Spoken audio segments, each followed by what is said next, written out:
지난주도 말씀드렸지만 여러분, 믿음이라고 해서 다 똑같은 믿음이 아닙니다. 그렇죠? 우리 주변에 보면 정말 명품 제품이 있고요, 명품일수록 그것을 모조하고 카피하고 그럴듯하게 만든 가짜, 짝퉁이라는 게 있어요.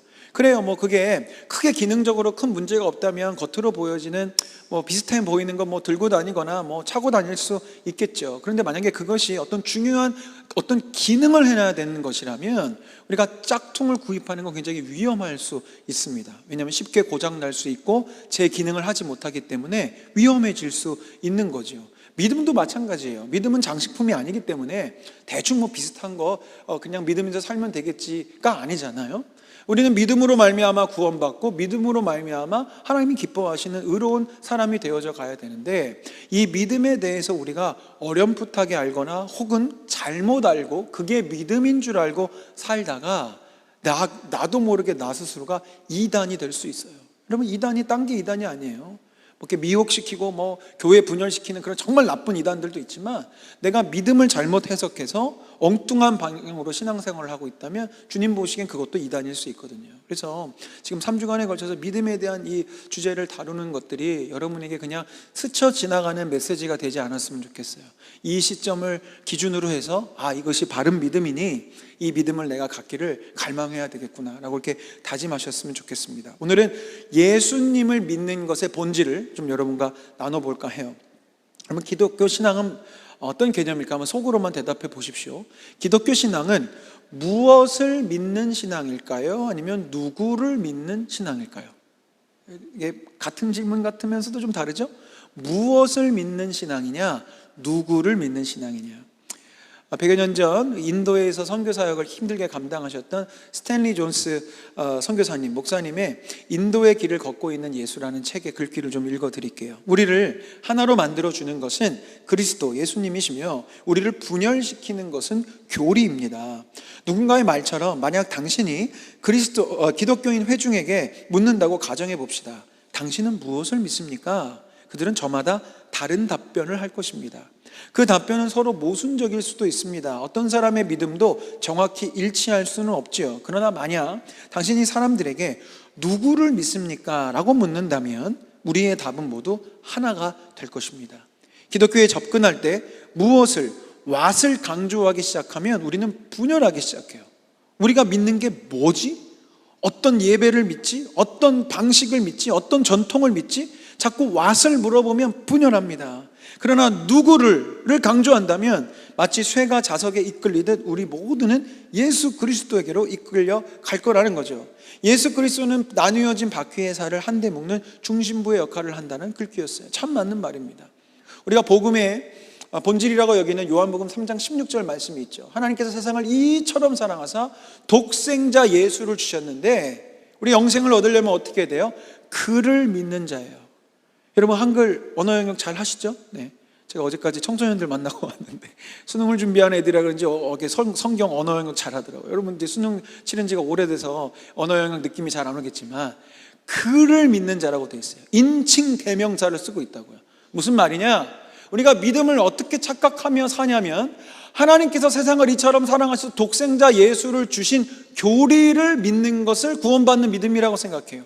그 정보와 지식을, 그 글자를, 문장을 내가 알고 있고 믿고 있으면 구원받았다고 생각하죠. 영 틀린 말은 아니지만 믿음의 본질은 아닙니다. 믿음은요, 구원받은 믿음은 정보를 믿는 게 아니에요. 내가 그 교리를 채택하는 게 아니라고요. 내가 어떤 신앙 고백을 내뱉는 게 믿음이 아니라 그를 믿는 거예요. 예수님을 믿는 거예요. 예수님에 대한 정보를 믿는 게 아니고요. 예수님이 하셨던 말들을 믿는 게 아니고요. 물론 그것도 나중에 이제 따라오는 순종이지만 제일 중요한 건 뭐냐면 예수님 그 인격 그 자체를 믿는 거예요. 그렇다면 우리는 여기서 질문이 들어가야 됩니다. 예수님은 누구신가? 우리가 어릴 적부터 교회 다녀서 예수님을 알 것 같은데, 지난주에 믿음에 대한 질문처럼, 그럼 믿음이 뭔데요? 물어보면 막상 내가 뭘 대답해야 될지 모르는 것처럼 예수님은 그럼 누구십니까?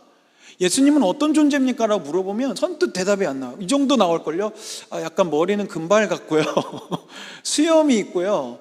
옷은 바지 같은 건 안 입으시는 것 같아요. 그냥 흰 옷에 뭔가 맨날 이렇게 천 두르고 다니시고요. 좀 그런 분이죠. 여러분, 예수님 설명해 보라고 하면 선뜻 뭐 어떻게 설명될지 모르실 거예요. 근데 성경은 예수님이 이런 분이라고 아주 명확하게 공통적으로 고백하고 있습니다. 베드로 오늘 본문이었죠. 시몬 베드로가 대답하여 이르되 주는 그리스도시고 살아계신 하나님의 아들입니다.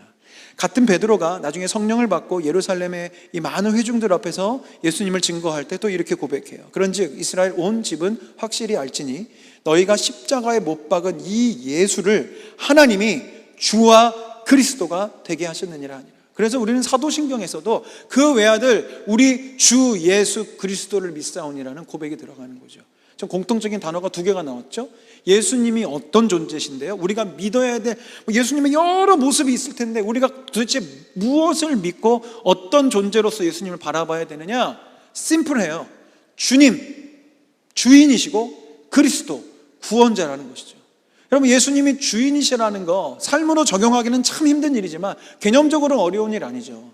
주님이 우리 인생의 마스터, 우리 인생의 캡틴, 우리 인생의 대장님, 우리 인생의 사장님 되어주신다는 거예요.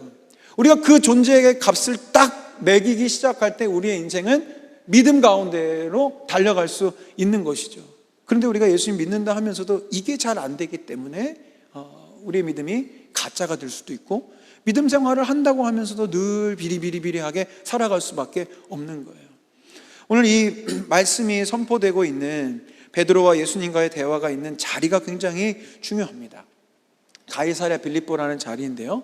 너무 아름답죠. 네, 저렇게 계곡에 물이 흐르고 저런 곳인데, 저는 분당 만나교회에 있을 때 우리 청년들과 함께 3차례 정도 이스라엘을 가볼 수 있는 기회가 있었어요. 전 여전히 꿈꾸고 있어요. 우리 영앤프리 공동체 멤버들하고도 같이 이스라엘 땅을 밟는 날을 꿈꾸는데 지금 계속 전쟁이 끊이질 않아서 이제 들어가지를 못하고 있는데요.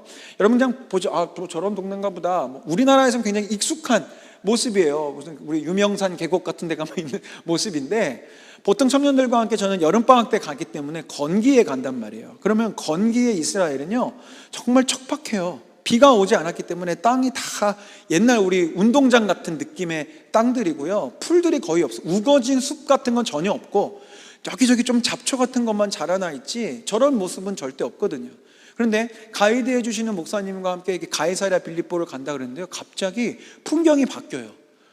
막 황량한 사막 같은 곳이었는데 갑자기 나무들이 많아지더니 급기야 막 물소리가 들리고 막 그럽니다. 저기서 저희가 래프팅 같은 것도 할 정도로 물이 많은 곳이었어요. 굉장히 비옥한 곳이었죠. 아주 멋진 곳이었는데 저 도시의 이름이 가이사랴 빌립보예요. 가이사랴는 여러분 알고 있는 로마 황제에 대한 호칭, 시저의 다른 발음입니다. 가이사랴 빌립보. 여기는 헤롯 빌립이라고 하는 왕이 일종의 뇌물이죠. 우리 유대인들은 황제를 인정합니다. 황제를 주로 고백합니다. 나의 주님으로 고백하기 때문에 이 도시, 이렇게 아름답고 멋진 곳을 당신에게 바칩니다라고 나라 전체가 헌신을 공약하듯이 만들었던 도시가 가이사랴 빌립보였어요. 바로 그 자리에서 지금 예수님과 베드로와의 이 신앙 고백의 자리가 시작되고 있는 것이죠.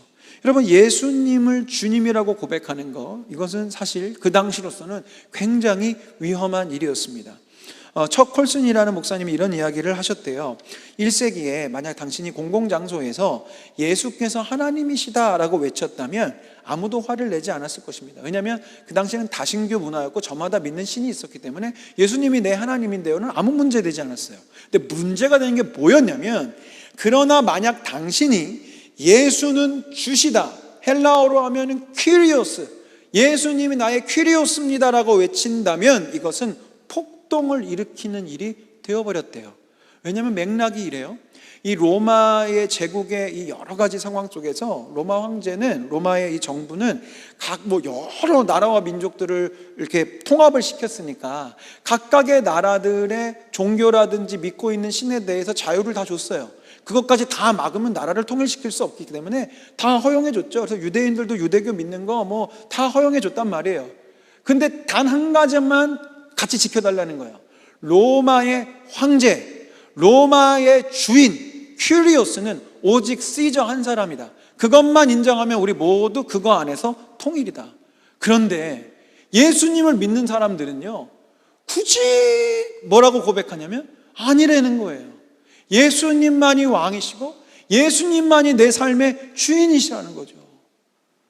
이 고백을 하게 됐으니 자연스럽게 정치적인 반동분자들이 되고 이 나라의 통치 체계를 반대하는 사람들처럼 되었기 때문에 그래서 박해를 받은 거예요, 여러분. 단순히 교회를 다녀서 박해를 받은 게 아니라, 예수님을 하나님으로 예배해서 박해를 받은 게 아니라, 예수님은 내 삶의 주인이십니다라는 고백을 했기 때문에 박해를 당했어요. 그래서 우리가 아는 바대로 화형장으로 가기도 하고 사자의 밥이 되기도 하고 예수님처럼 십자가에 못 박히기도 하는 그런 심한 박해도 받았지만, 또 시대에 따라서 그런 박해까지 가지 않는다 할지라도요, 사회적인 박해를 받았었대요. 그 당시 로마 사람들은요, 그렇기 때문에 인사가 뭐냐면, 오늘날 우리 인사면 안녕하세요, 반갑습니다, 잘 지내셨어요, 이게 한국식의 인사잖아요. 근데 로마 사람들은 만나면서 악수하면서 이렇게 얘기했던 거예요. 시저가 주님이십니다. 이게 웃긴 말이 아니라 이게 그냥 자연스러운 인사였다는 거예요. 시저는 큐리오스입니다 라고 서로 인사하면서, 그래, 너 로마 시민이 맞구나, 아니면 이 로마에 같이 속한 사람이 맞구나라는 걸 서로 계속 확인하면서 그렇게 살았다는 거죠. 그렇게 서로의 정체성이 확인이 되면 자연스럽게 한 마을이나 도시의 조합원이 되어서 농사를 짓거나 사업을 하다 보면 자기 자금이 충분치 않은 사람이 대부분이잖아요. 그렇기 때문에 돈을 빌려야 되기도 했고, 농사를 짓기 위해서 곡식을 꼬아야 되는 상황들이 있을 때 시저가 큐리오스입니다라고 얘기하는 사람들은 아주 싼 값에 돈을 빌려주고 곡식을 나눠줬대요. 그런데 이 고백을 하지 못하고 이 권위를 인정하지 못하는 자들은 자연스럽게 조합원이 될 수가 없어서 적게는 30%, 많게는 50% 정도의 이자를 물으면서까지 사업 자금을 받든지 종자 씨앗을 받아야 됐다고 하니, 예수님을 주님으로 고백한다는 게 정말 힘들고 어려운 일이었겠죠. 그래서 우리가 구원과 관련돼서는 이런 구절을 여러분 알고 계실 거예요. 내가 만일 내 입으로 예수를 주로 시인하며 또 하나님께서 그를 죽은 자 가운데서 살리신 것을 내 마음에 믿으면 구원을 받으리라. 사람이 마음으로 믿어 의에 이르고 입으로 시인하여 구원에 이르느니라. 잘 아시는 구절일 거예요. 그리고 아마도 여러분 어렸을 때부터 교회 다니신 분들은 분방 공부 시간에 분명히 선생님께서 이거 구절 읽으시면서, 자, 우리 어린이들 다 함께 저를 따라해 주세요. 그러면 예수님은 같이 한번 해볼까요? 예수님은 우리의 주인이십니다. 그래, 너희들은 다 구원받았어, 자, 요구르트 먹어라, 이렇게 했을 거예요. 저도 그랬어요. 이렇게 고백하면 구원받았대요. 근데 나중에 커서 보니까 이렇게 구원이 쉽나? 쉽기도 하고, 무슨 영화 같은 데 보면 분명히 저 사람 교회 안 다니는데 이렇게 주님이라고 고백하는 그런 장면들도 있고, 이게 소리가 나온다고 그게 믿음인 게 그게 되는 거야? 라는 생각을 했는데, 제가 당연히 성경을 잘 몰랐기 때문에 그런 착각을 했죠. 여러분, 지금 이 얘기는 2026년의 얘기가 아니에요. 2000년 전 예수님을 주라고, 큐리어스라고 고백하는 데에 따른 박해와 어려움과 따돌림과 여러 가지 아픔이 있었던 시절의 고백인 거죠. 그 당시에 사람들이 예수님은 내 삶의 주인입니다라고 고백하는 거는요, 단순히 신앙적 차원의 문제가 아니라 삶을 걸고 목숨을 걸고 생명을 걸고 해야 될 일이었어요. 오늘 좀 책 인용이 많긴 한데요, 폴 워셔 목사님의 회심이라는 책을 보면 이렇게 얘기합니다. 예수님을 주님으로 고백해야 한다고 강조한 바울의 말이 무슨 의미인지 이해하려면 초기 교회의 그리스도인들이 그것을 어떤 의미로 받아들였는지를 살펴봐야 합니다. 트라이아누스 황제 시대에 비티니아라는 지역의 총독이었던 플리니우스는 그리스도인이라는 이유로 잡혀온 사람들, 교회 다녀서 그리스도인을 붙잡혀온 사람들을 신문을 해요. 그래서 증거를 잡아서 형을 부과합니다. 너는 이렇게 하는 거 보니 그리스도인이 맞구나. 감옥에 집어넣고, 넌 이렇게 하는 거 보니 무혐의다. 석방을 시키기도 했다는 거예요. 그 기준점은 이거였답니다. 나에게 몇몇 사람을 고소하는 익명의 제보가 들어왔습니다. 이 사람 교회 다녀요, 예수님 믿어요, 그리고 잡혀왔다는 거죠. 그들은 신문을 당하자 전에나 지금이나 그리스도인인 적이 없었다고 대답했습니다. 그들은 나를 따라 신들의 이름을 불렀고, 폐하 황제의 조각상 앞에서 황제가 주님이시라고 이야기하면서 포도주와 향으로 숭배의식을 치렀을 뿐 아니라 심지어는 그리스도란 이름을 욕하기까지 했습니다. 그래서 저는 그들이 무혐의 처리하는 것이 온당하다고 생각했습니다. 이게 무슨 말이냐면, 이 사람 믿음이 있어 없어의 판단 기준이 뭐였냐면, 예수님을 주님으로 고백하지 않고 황제가 나의 주님이시죠, 무슨 소리세요, 그러면서 그리스도를 욕하기까지 하는 정도면 예수님이 주인으로 고백하는 게 아니기 때문에 이 사람 교회 다니는 사람 아니다, 그리스도인 아니다, 박해하지 마. 풀어줬다는 거예요. 근데 그 자리에서 황제 숭배해라고 하는데도 황제 숭배하지 않고 예수님만이 나의 큐리오스 주님이라고 고백하는 사람들은 형벌에 들어가는 거죠. 그렇기 때문에 아까 보셨던 로마서 10장 10절은 이렇게 재해석되어야 돼요. 구원에 이르는 믿음은 무엇이냐? 사람이 진심으로 믿어 의에 이르고 삶으로 예수님의 주인 되심을 나타내서 구원에 이르는 거예요. 오늘날 우리가 입으로 예수님을 주로 시인하는 건 아무런 거리낌과 어려움이 없잖아요. 좀 이상한 사람처럼 보일 뿐 여러분들이 예수님 나의 주님이십니다라고 한다고 무슨 사회적인 불이익을 당하겠어요? 그 고백을 했다고 은행에서 여러분에게만 비싼 이자를 물리겠어요? 그런 거 없어요. 그냥 내 신앙을 고백하는 것에 대한 잠시 잠깐의 부끄러움이 있을 뿐이지 예수님 나의 인생의 주인이세요라고 하는 걸로 우리는 박해당하지 않죠. 그러나 그 당시에는 그 말 한마디로 죽음까지는 가지 않는다 할지언정 모든 삶의 불평안함이 따를 수밖에 없었다는 거예요. 그러니 여러분, 우리가 예수님을 주인으로 고백하는 깊이가 이 정도로 깊어져야 진짜 믿음인 겁니다. 내 삶이 뒷받침해주지 않고 내가 예수님을 주인으로 고백하면서도 주님 때문에 받는 여러 가지 손해와 희생을 전혀 감당하고 싶은 마음이 없다면 미안하지만 아무리 우리가 100번 1000번 예수님은 주님이시라고 찬양을 그렇게 외치고 불러대도요, 그 믿음은 가짜예요. 왜? 삶으로 고백되어지는 게 아니기 때문이죠. 그래서 여러분, 예수님이 주인 되시는 게 진짜 내 고백이면요, 이 세 가지 삶이 나타날 수밖에 없어요. 주인이 바뀌고요, 삶의 목적이 바뀌고요, 신뢰와 의지의 대상이 바뀌어요. 여러분 오해하지 마세요. 이렇게 바뀌어야 구원받는다가 아니에요. 여러분의 인생의 주인이 정말 예수님이 되시면 이런 삶의 열매가 따라오는 거예요. 자연스럽게. 그러니까 내가 지난주 말씀처럼 내 믿음이 진짜인지 스스로 확증해 봐야 되는 거죠. 아, 내 삶의 주인이 예수님이 아니네. 그럼 빨리 정신 차려야 되는 거예요. 아, 내 믿음 지금 가짜구나. 내 삶의 목적이 안 바뀌었어. 설명하겠지만 계속 나의 욕심만을 위해 살고 있어. 아, 나 지금 믿음 없는 거구나 라는 것을 발견하실 수 있도록 이 메시지를 전합니다. 세 가지 간략하게 말씀드릴게요. 우선 예수님이 내 인생의 진짜로 주인이시면 삶의 주인이 바뀌어요. 가이사랴 빌립보에 가면 사진 한번 띄워주시면 좋겠습니다. 신들의 예배터의 광장이 있어요. 지금 이렇게 여러분 보시면 여러분 잘 보이네요. 저는 늘 이걸로 봐서 지금 저기 사람 크기 보이시죠? 성지순례객들. 저도 직접 가봤는데 진짜 넓고 커요. 엄청난 거대한 절벽 아래에 운동장만큼 큰 곳인데요, 그냥 가서 보면 그냥 뭐 돌무대기 같죠. 그런데 지금 빨간색 동그라미로 표시해 둔 곳들이 2000년 전에 신들을 예배했던 장소래요. 지금처럼 이렇게 신학자들이 복원의 그림을 그렸어요.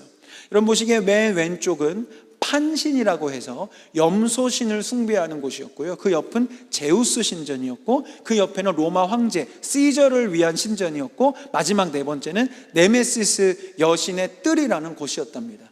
각각의 신들은 이런 의미를 갖고 있었대요. 판신은요, 염소신입니다. 풍요와 다산의 신이에요. 여러분, 우리가 우리 믿음의 사람으로 기본적으로 알고 계시면 좋겠는데, 구약시대나 신약시대나 풍요와 다산을 이렇게 자극시키는 신들은 다 성적으로 음란한 제사가 있습니다. 뭔가 이게 다산을 해야 되고 번식을 해야 되고 뭔가 늘어나야 되니까 성적인 어떤 그런 행동을 통해서 신의 마음을 즐겁게 해야 된다는 아주 그런 생각을 갖고 있었죠. 그래서 판신은 오늘날 현실적으로는 쾌락과 번영과 부를 추구하고자 하는 우리의 갈망들을 자극시켜서요, 결국 돈이 내 인생의 신이 되도록 만들어요. 제우스는 그 당시에 전통적으로 믿어온 권력의 근원이었죠. 그래서 우리는 힘에 대한 갈망이 있어요. 내 마음대로 하고 싶고 내 권력대로 내 뜻대로 하고 싶은 것들을 불러일으키는 어떤 그런 우상들. 황제는 아까부터 말씀드렸지만 그 당시 로마 사회의 실질적인 최강자였어요. 그리고 로마 사회에서 편하게 살려면, 실리주의를 추구하려면 황제를 숭배해야 몸과 마음이 편해요. 그래서 우리가 이것이 무엇과 연결되면 우리 명예에 대한 욕망과 연결이 되죠. 다른 사람들의 평판, 다른 사람들이 나를 어떻게 평가할지, 다른 사람들이 나한테 어떤 눈치를 주는지를 늘 고민하면서 그것이 우상되면 황제 숭배와 똑같은 거죠. 네메시스는 복수의 여신이었답니다. 그래서 누구든 억울한 일이 생기거나 승질나는 일이 생기거나 정말 죽이고 싶은 일들이 있으면 그 네메시스 여신의 뜰에 와갖고 그 여신에게 복수를 부탁하는 거예요. 나 진짜 저 인간이 죽어야 내 속이 풀릴 것 같으니까 쟤를 죽여달라고 네메시스 여신에게 제사를 드리죠. 뭡니까? 내 감정을 예배하는 거예요. 내 분노와 내 이것들을 어떻게든 해결해야 속 시원해지는 그런 우리의 모습들. 2000년은 지났지만 신전은 없어도 우리는 저마다의 신들을 주인 삼아 살죠. 누군가는 돈을 주인 삼아 살아요. 누군가는 자기 감정을 주인 삼아 살고요. 어떤 이들은 남들이 나를 어떻게 볼지가 주인이 되어서 늘 봐도 외모를 신경 쓰고 SNS를 신경 쓰고 내 가치를 자꾸 남들이 나를 어떻게 볼지에 대해서 매여 살고 있다면 그 사람의 주인은 그겁니다. 그런데 그 자리에서 예수님 지금 제자들에게 물으시는 거예요. 너희는 나를 누구라 하느냐? 우리 주님 정말 지혜로우세요. 그런 질문을 갈릴리 호숫가에서 하셔도 되는데 굳이 이 신들의 경합을 벌리는 이 신들의 쇼핑몰 앞에서 물어보시는 거예요. 너희에게 나는 누구냐? 뭘 물어보냐? 너희의 주인은 누구냐고 물으시는 거죠. 그때 기특하게도 베드로가 예수는 나의 주님이시고 예수는 나의 구원자십니다라는 고백을 하게 되고 주님이 그 고백이 너무 기쁘셔서 내가 너의 그 고백 위에 나의 교회, 예수의 교회를 세우겠노라고 말씀하세요. 우리가 주님을 믿는 진정한 교회된 사람이 되어가려면 우리는 이 고백이 우리 안에 있어야죠. 그렇기 때문에 우리의 주인이 계속해서 말씀드리지만 다른 것들이 주인이 아니라 다른 것들을 양다리 걸치며 돈도 주인 삼고 예수님도 주인 삼고 내 쾌락도 주인 삼고 예수님 주인, 그거는 예수님 주인 된 거 아니에요. 온전히 예수님이 내 삶의 주인이 되시도록 삶의 방향을 전환시키죠. 그러면 자연스럽게 내 삶의 목적이 바뀌게 되어 있어요. 왜? 주인이 바뀌었기 때문에. 근데 주인이 안 바뀌잖아요. 아무리 겉으로 내가 주님 믿는다고 해도요, 결국 가만히 내 삶을 뚜껑을 열어보면 나를 위해 살고 계실 거예요. 나를 위해 교회 다니고 나를 위해 뭘 사 먹고 나를 위해 나의 행복과 나의 만족과 나의 안전과 나의 식구들도 마찬가지 다 자기 중심적으로. 여러분 그게 바로 아직 주인이 안 바뀌었다는 증거거든요. 신앙생활을 하다 보면 이런 어처구니 없는 모습들을 종종 발견하죠. 예수님을 믿지만 나를 위한 예수를 믿어요. 그래서 조금 응답이 더디거나 기도한 것과 다른 응답을 주시면 에이 하나님 안 믿어. 기도 같은 거 안 해. 왜 그럴까요? 나를 위한 예수를 믿고 있어요. 예수님을 믿는 것 같지만 안 믿는 거죠. 왜? 내 마음에 안 들어. 예수님도 이 정도 기도했으면 들어줘야지. 이게 뭐야? 나랑 무슨 가스라이팅 하는 것도 아니고 이런 예수님 안 믿어 하는 건 나를 위한 예수예요.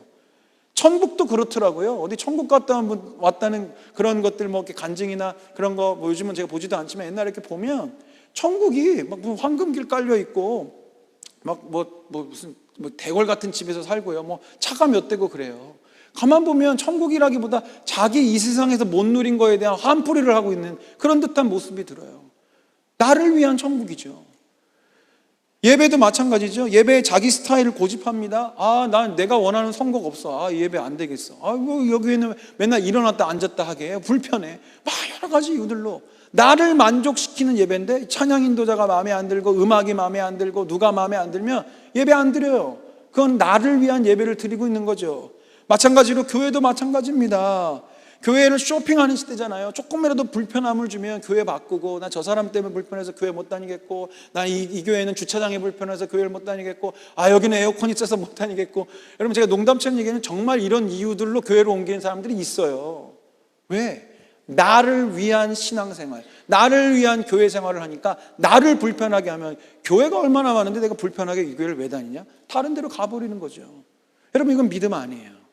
철저히 나를 향해 있죠.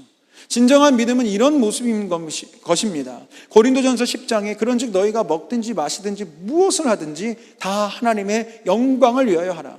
로마서 14장 우리가 살아도 주를 위하여 살고 죽어도 주를 위하여 죽나니 그러므로 사나 죽으나 우리가 주의 것이로다. 아멘입니까? 이게 신앙의 진정한 모습이거든요.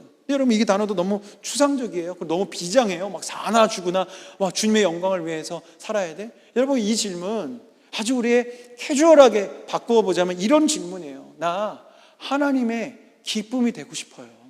하나님이 기뻐하시는 삶을 살고 싶어요. 저는 수시로 이것을 스스로에게 물어봅니다. 그래서 아예 저는 줄여버렸어요. 하기삼. 야 김종윤 너 하기삼.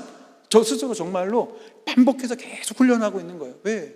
저도 정신 차리지 않으면 나도 죄인인지라 자꾸 나를 위한 어떤 선택을 하게 돼.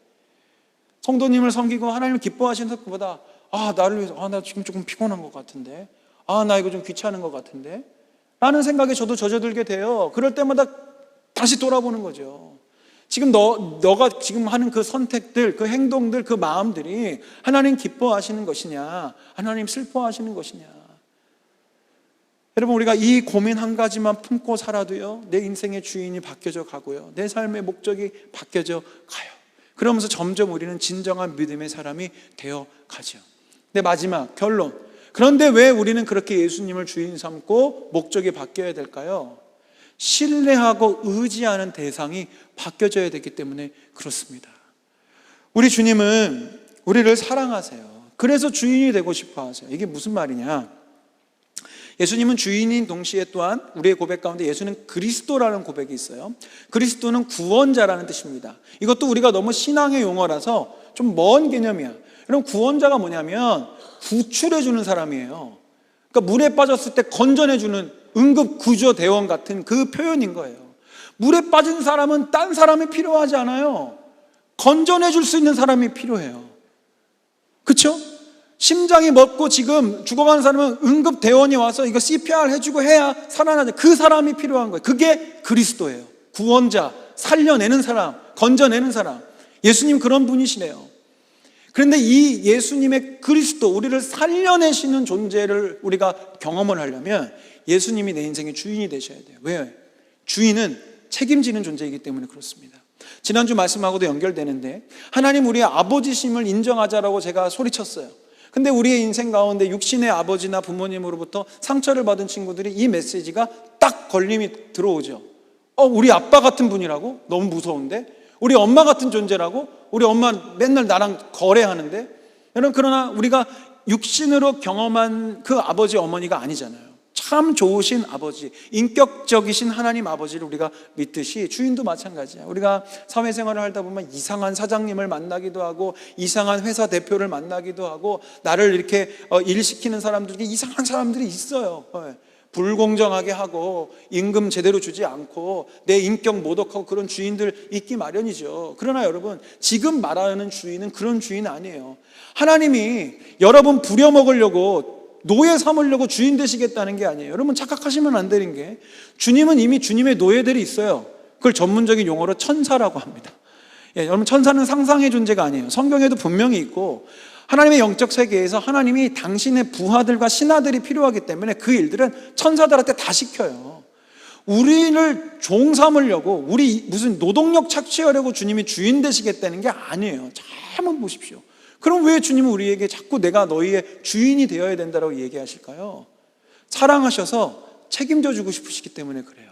근데 내가 자꾸 고집 부리면서 내 인생 내가 책임질 테니 내가 주인으로 좀 하게 해주세요. 하나님 신경 끄세요. 내가 알아서 한다고요 라고 자꾸 사는데, 아까 찬양 인도하면서도 말했지만 여러분, 그렇다고 해서 우리의 인생이 내 힘으로 잘 풀려져 가요? 안 돼요. 안 풀려요. 우리는 우리의 인생을 잘 풀어 가실 수 있는 주님이 필요해요. 예수님 이런 말씀하셨잖아요. 마태복음 11장에 수고하고 무거운 짐진 자들아 다 내게로 오라. 내가 너희를 쉬게 할 것이다. 너희 염려를 다 주께 맡겨라. 이는 그가 너희를 돌보실 것이다. 얼마나 감사한 말씀이에요. 만약에 우리 예수님께서 수고하고 무거운 짐은 니들이 알아서 해결해라 라고 말씀하셨으면, 우리 수고하고 무거운 거, 우리 인간으로 태어났으니 돈 버는 거 니들이 할 일이고, 니들이 에덴 동산에부터 죄 지었으니까 돈 버는 건 니들 몫이지 막 하시고, 야 뭐 이게 수고하고 무겁다고 징징대 그러니 다 그렇게 힘들게 살아. 정신 차려. 만약에 하나님이 그러셨으면 우리 신앙생활하는 거 얼마나 버겁겠어요. 근데 우리 예수님 우리에게 말씀하세요. 수고하고 무거운 짐진 자들아 다 내게로 오라. 내가 주인이다. 내가 책임진다. 너의 힘으로 감당할 수 없는 그 무거운 짐을 나에게 맡겨라. 내가 책임져 줄게. 내가 감당해 줄게라고 주님 말씀하시잖아요. 여러분, 그렇기 때문에 우리가 주인이 바뀌는 건, 나 이제 내 인생 재미없구나. 오늘 목사님 설교 들으니까 내 뜻대로도 못 살고 참 내 인생 재미없게 이제 그냥 막 그렇게 살아가는 게 아니라, 여러분 살맛나게 살으라고, 여러분 진짜 회복하고 건강한 삶을 살으라고 주님이 이 마음 저에게 주셔서 전하는 거예요. 여러분, 이렇게 비유할 수 있을 것 같아요. 비유입니다. 실화는 아니고, 자 이제 여러분 스스로가 이런 인물로 감정이입돼서, 내가 아토피 피부염이 너무 심해. 너무너무 심해서 맨날 이거 긁으면 안 되는 걸 알면서도 너무너무 간지러워서 맨날 긁어. 막 진물도 나고 피도 나고 막 그런데도 참았는데 막 이게 참아지나 그냥 계속 긁게 되고 막 이러면서 괴로워하고 있는 인물이라고 스스로 생각해 보자고요. 그렇게 날마다 아토피 때문에 괴로워요. 너무 힘든데 어느 날 복된 소식이 들려왔어. TV에 나왔던 아토피 피부염의 명의 이애수 선생님께서, 이분이에요. 챗 GPT가 만들어줬어요. 관고시장 뒷골목에 병원을 차리셨다는 거야. 와, 저분은 아토피를 무조건 낫게 하는 분을 EBS 명의에서 내가 봤어. 그러면 여러분 이제 어떻게 하시겠어요? 어떻게 하겠어요? 찾아가야죠. 딴 데도 아니고 여주도 아니고 광주도 아니고 이천에다 가게를 차리셨다는데 못 갈 게 뭐가 있어? 가야죠. 그런데 우리가 어떻게 사냐고요? 예수님 의지하지 않고 이렇게 살아요. 오신 건 알겠는데 귀찮아. 내 힘대로 할래. 내 방법대로 할래. 나 그냥 이렇게 살아왔어. 한번 내가 노력해 봐야지. 내가 매일 긁는 건 너무 괴로운 일이니까 하루에 딱 3번만 시간 정해서 5분씩만 긁을 거야. 긁을 때 이거 손톱 자국 나니까 안 좋은 것 같아. 내가 양말을 끼고 한번 긁어봐야지. 이천에 온천이 좋으니까 온천문에 좀 들어갔다 나오면 해결이 될 거야. 제가 웃음 비유죠, 여러분. 우리가 주님을 의지하지 않고 사는 모습이 딱 이 모습이에요. 주님이 우리의 인생을 새롭게 하실 수 있고 주님이 우리의 인생을 아름다운 모습으로 바꾸어 가실 수 있음에도 불구하고 그분이 내 안에 계시고 내 곁에 계심에도 불구하고 우리는 그분을 의지하지 않아요. 그분을 주인 삼지 않아요. 자꾸 내 힘으로 하겠대. 내 방법대로 하겠대. 근데 여러분, 그래서 고쳐질 거면, 그래서 저나 여러분의 인생의 염려와 근심이 사라질 것 같으면 제가 매주 드리는 말, 저 뭐하러 지금 1부, 2부, 3부 걸쳐서 이 얘기를 이렇게 목이 터져라 하겠냐고요. 여러분 힘으로 잘 사세요. 용기 내세요. 화이팅. 이러면 되지. 근데 우리 알잖아. 안 돼. 안 되는 거야. 내 인생 내 마음대로 안 돼. 내가 책임지지도 못해. 그러면 어떡해요? 그런데 감사하게도 우리의 주인, 우리를 고쳐주시겠다고 우리 영혼과 우리의 삶의 의사가 되시는 예수님이 찾아오셨죠. 그럼 다시 이 비유로 들어가서 우리는 광고시장 뒷골목 가서 그분이 뭐라고 나한테 얘기하시는지 듣고 먹으라고 하는 거 먹고 먹지 말라는 거 안 먹고 바르라는 거 바르고 아무리 귀찮아도 하루에 이거 12번이라도 바르라 그러면 그거 발라야죠. 순종해야죠. 왜? 그래야 내가 나아지니까요.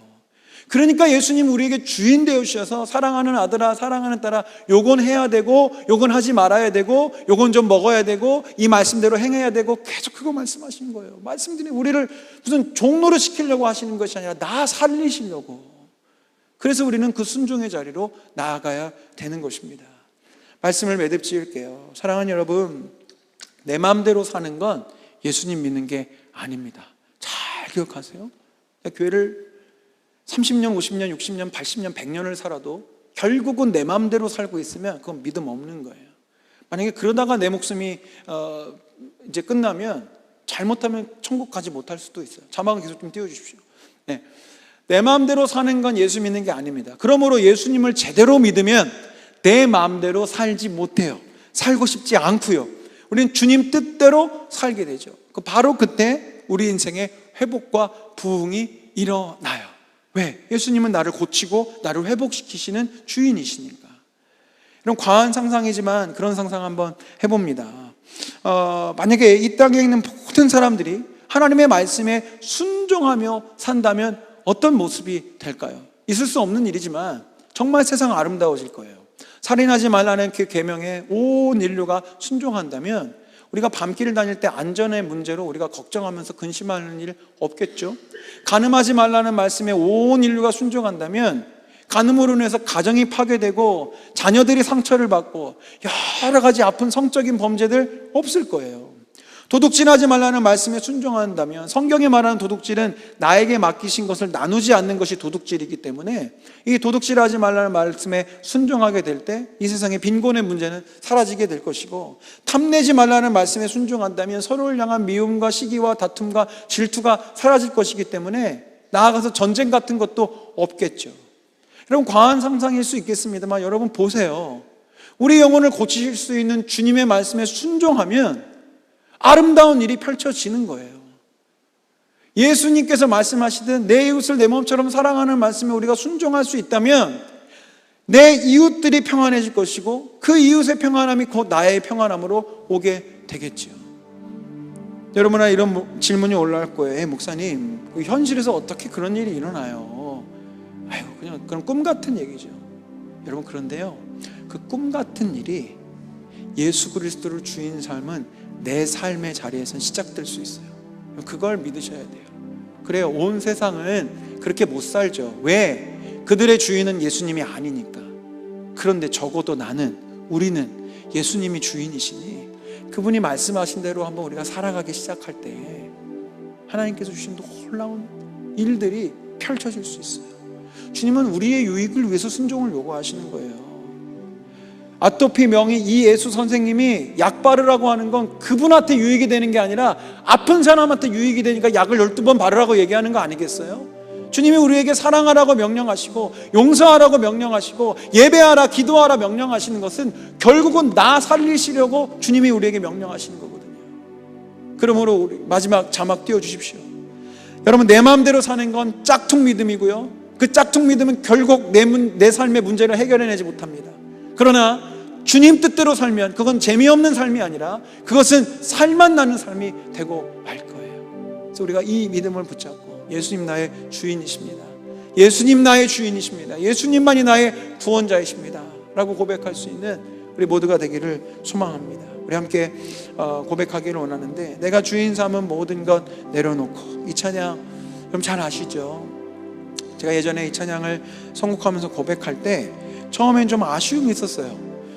이 앞에 있는 가사들은 내가 주인 삼은 모든 것 내려놓고 참 좋은데, 제 기준에 후렴에도 좀 뭔가 우상을 버리고 다른 거 버리고 이런 걸로 후렴에 돼 있으면 제가 막 더 이 감정을 담아서 찬양할 텐데, 제 처음 기준에는요, 앞가사는 주인 삼은 거 내려놓는데 뒤에는 주님의 사랑을 자꾸 노래하는 거예요.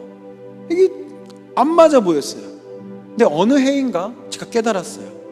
이 찬양을 작사하신 분이 참 작사를 잘하셨구나. 왜 우리가 주인 삼은 것을 내려놔야 되냐면 주님의 사랑만이 나를 살리기 때문이에요.